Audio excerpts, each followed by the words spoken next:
ले ठेकी कुन्ने आइडिया है यो चाहिँ यसरी बनाउने हो ठेकी दही दुध राखेर खान पनि गाह्रो त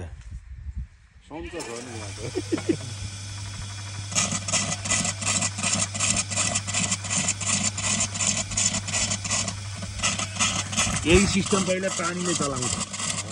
होइन दाइले यो गरे कति वर्ष भयो दाइ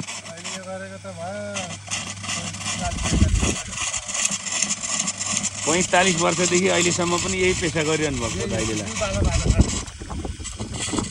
पहिला पानीले खोलामा बस्नुपर्छ भने अहिले चाहिँ गाउँमा बस्नु पर्यो होइन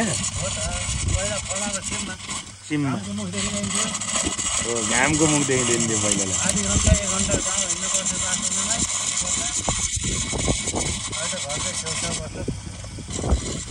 सहज भयो अहिले होइन अब हेर्दा हेर्दै यो ठेकी बन्छ अहिले